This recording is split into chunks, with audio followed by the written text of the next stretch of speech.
तू अपने हुनर को अपना हथियार बना, तू अपने इरादों को और धारदार बना। जो ख्वाब हकीकत में तुझे परेशान करते हों, उन ख्वाबों को अपना शिकार बना।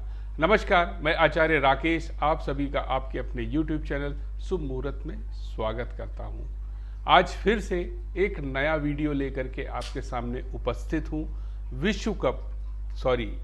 T20 विश्व कप 2024। क्या भारत इस बार T20 विश्व कप का विजेता बन पाएगा या कोई दूसरा विश्व कप ले जाएगा? ये सब हम जानेंगे अपने इस वीडियो में। ये मैं वीडियो आरंभ करूं उससे पहले आप सभी से कुछ अनुरोध करना चाहता हूं। अगर आपने मेरे इस चैनल को सब्सक्राइब नहीं किया है तो कृपया अभी उसको सब्सक्राइब कर दीजिए। दूसरी चीज, इस वीडियो को अंत तक देखिएगा क्योंकि हम इस वीडियो में दो कुंडलियों पर चर्चा करने वाले हैं। एक रोहित शर्मा की कुंडली और दूसरी भारत इंडिया की कुंडली।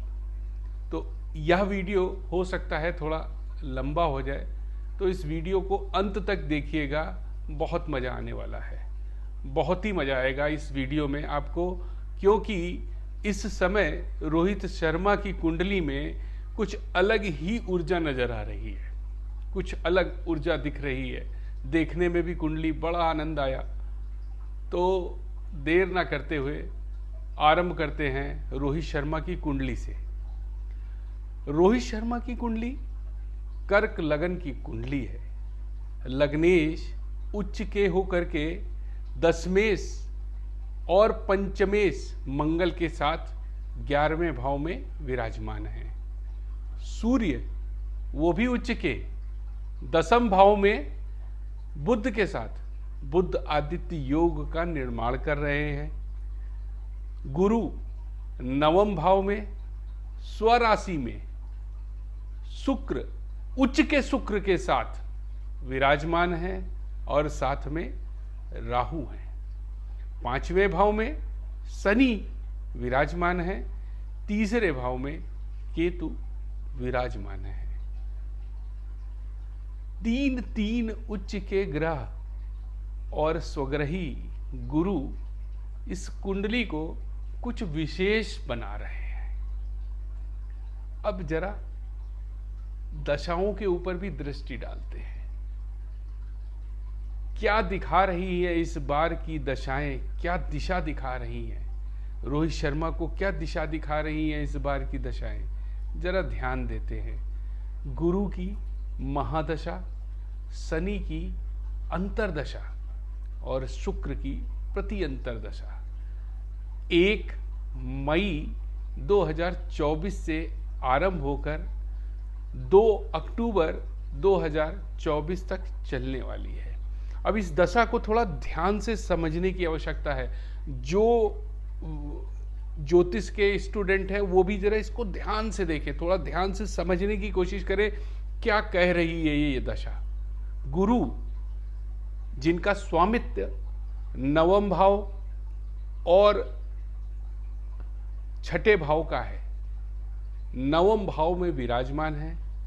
अपनी पंचम दृष्टि से लग्न को देख रहे हैं, अपनी 9वीं दृष्टि से पंचम भाव को देख रहे हैं और अपनी 7वीं दृष्टि से तृतीय भाव को दृष्ट कर रहे हैं।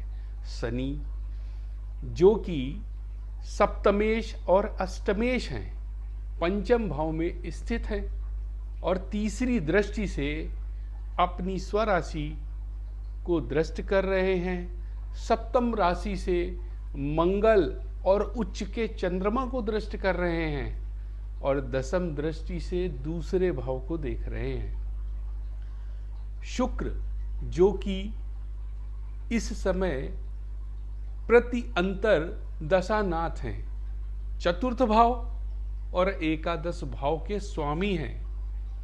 9वां भाव गुरु के भाव में, गुरु के साथ, स्वग्रही गुरु के साथ विराजमान है और सप्तम दृष्टि से तीसरे भाव को दृष्ट कर रहे हैं, अर्थात तीसरा भाव, नवम भाव, अष्टम भाव, सप्तम भाव, एकादश भाव, पंचम भाव, ये सभी भाव इस दशा के अंतर में आ रहे हैं।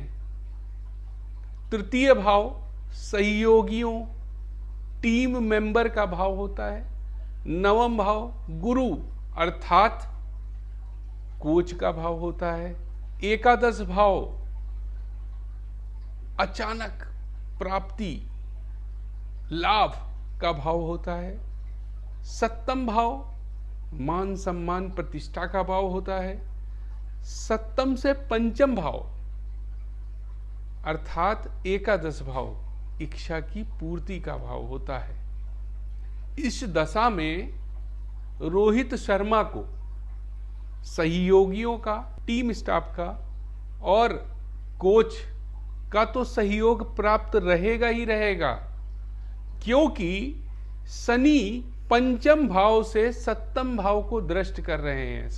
शनि अर्थात जनता पंचम भाव से सप्तम भाव को दृष्ट कर रही है। सप्तम भाव अर्थात मान सम्मान का भाव। देश की जनता से रोहित शर्मा को बहुत मान सम्मान मिलने वाला है इस दशा के अंदर, क्योंकि शुक्र उच्च के हैं और चतुर्थ भाव का नेतृत्व कर रहे हैं। चतुर्थ भाव अर्थात सिंहासन भाव, विजय प्राप्त करने वाला भाव। ये शुक्र की दशा रोहित शर्मा को वो बल प्रदान कर रही है जो इस T20 विश्व कप का कप उठाने में समर्थ होंगे। शनि जो अंतर्दशानाथ हैं वो पंचम भाव में अर्थात बुद्धि के भाव में विराजमान होकर के वो अष्टमेश भी हैं। अष्टमेश अर्थात अष्टम भाव, यदि मैं साधारण भाषा में बोलूं, सट्टे का भाव भी बोला जाता है, दांव खेलने का भी भाव बोला जाता है। रोहित शर्मा अपनी बुद्धि से कुछ ऐसे सफल दांव चलेंगे जिनको देखकर क्रिकेट के बड़े से बड़े जानकार भी अचंभित हो जाएंगे। पंचम भाव में अंतर्दशानाथ हैं।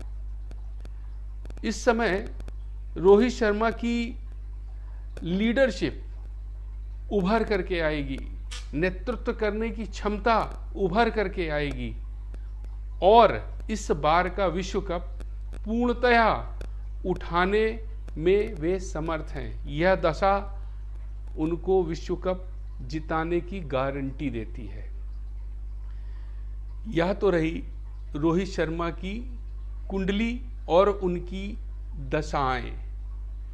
अब थोड़ा सा दूसरी कुंडली पर ध्यान देते हैं। दूसरी कुंडली अर्थात हमारे भारत की कुंडली। भारत की कुंडली वृषभ लग्न की कुंडली है। लग्न में राहु और सप्तम भाव में केतु विराजमान है, अर्थात लग्न राहु केतु के एक्सेस पर है। दूसरे भाव में मंगल जो कि 12वें भाव के और सप्तम भाव के स्वामी हैं, विराजमान हैं।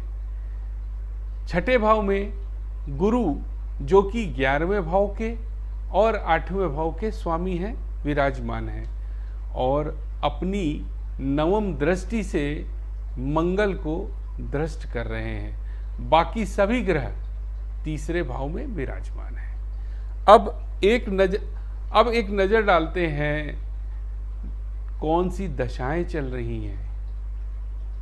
चंद्रमा की महादशा, शुक्र की अंतर्दशा और गुरु की प्रति अंतर्दशा 10 मई 2024 से आरंभ होकर 30 जुलाई 2024 तक चलने वाली है। यदि हम देखें तो यहाँ पर भी गुरु जो कि प्रति अंतर्दशानाथ हैं 11वें भाव से संबंध बना रहे हैं। 11वां भाव यदि हम मेदिनी ज्योतिष के अनुसार देखें, क्योंकि यहाँ पे हम देश की कुंडली देख रहे हैं, इसलिए मेदिनी ज्योतिष के अनुसार 11वां भाव विदेश में लाभ का भाव है, विदेश में लाभ का सूचक है। और 12वां भाव विदेश में सफलता प्राप्त करने का भाव है। 7वां भाव से हम जीत और हार को निर्धारित करते हैं। यदि हम देखें गुरु को, गुरु जो कि 8वें भाव और 11वें भाव के स्वामी हैं और 6ठे भाव में विराजमान हैं, अर्थात विपरीत राजयोग का निर्माण कर रहे हैं। और वही गुरु अपनी नवम दृष्टि से 7वां भाव जो कि जीत हार का भाव है और 12वां भाव जो कि विदेश में सफलता का भाव है, मंगल को जो कि 11वें, 12वें और 7वें भाव के स्वामी हैं उनको दृष्ट कर रहे हैं। अर्थात वो भी जीत का इंडिकेशन दे रहे हैं। अर्थात इस बार का T20 वर्ल्ड कप विजेता भारत ही बनेगा। जी हाँ, आपने बिल्कुल ठीक सुना है, इस बार का विश्व विजेता भारत ही बनेगा। मैं ईश्वर से प्रार्थना करता हूँ कि मैंने जो कुछ भी बोला है वह सब सच हो जाए और इस बार भारत विश्व विजेता बन जाए। आप सभी का धन्यवाद और आप सभी को विश्व कप जीतने पर बधाई। इसी के साथ मैं अपनी वाणी को विराम देता हूँ। धन्यवाद।